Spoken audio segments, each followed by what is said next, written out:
Some people argue that social media speeds up social interaction, aiding in globalization with the easy access and exchange of valuable information, while others argue such information isn't so valuable and in fact is damaging, thus hinders the potential of generations to come. Everybody knows media is bad for society, but is it?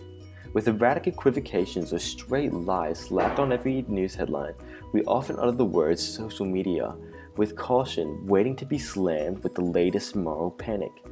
Because of this, social media is often viewed as a toxic hypodermic needle, where once a message reaches your audience, it will have an effect on them.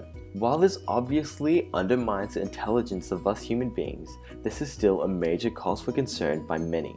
Stephen Harrington highlights three key areas of concern: physical effects, including poor learning ability and development; physical dangers, including stalkers and sexual predators and other dangerous things; and social effects, such as disconnection to family and friends. Social media enables a platform to interact virtually with limitless amount of resources available, and since its birth has become a worldwide phenomenon. According to Homo Interneticus, a BBC documentary which highlights a global conundrum and states, according to Facebook, 350 million people have a Facebook account, further concluding this international addiction undermines society with meaningless friendships. However, this logical fear of innovation and foolish activity of today's youth is not a new fear. An alleged quote by the infamous Plato states, "What is happening to our young people? They disrespect their elders, they disobey their parents, they ignore the law, they ride in the streets inflamed with wild notions, their morals are decaying. What is becoming of them?" While this quote could easily be repeated on tonight's episode of A Current Affair, it is in fact from the 4th century, thus presenting an issue that is not contemporary but has been repeated throughout history. Quite often, critics blame sites such as Twitter and Facebook to justify human reaction. David Gauntlet explains in a publication, 10 Things Wrong with the Effects Model, we are tackling social problems backwards.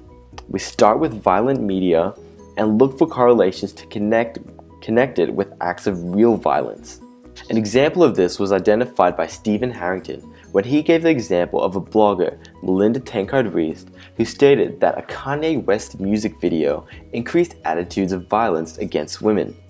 He makes the assumption that we as an audience cannot distinguish fact from fiction, disregarding the fact that different media affects different audiences in different ways.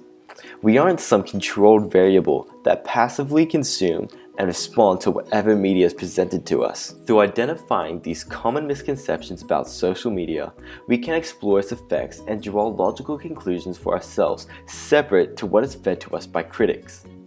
Donna Boyd addressed this topical issue with It's Complicated, a 2014 publication which highlights a concern that today's youth lack the capacity to maintain healthy relationships with social media, with critics failing to embrace the vast benefits of social media. With this constant battle of media is great versus media is evil, it presents a difficulty in which social media may struggle to reach its full potential. Since its inception, research has been conducted to prove social media's poisonous nature.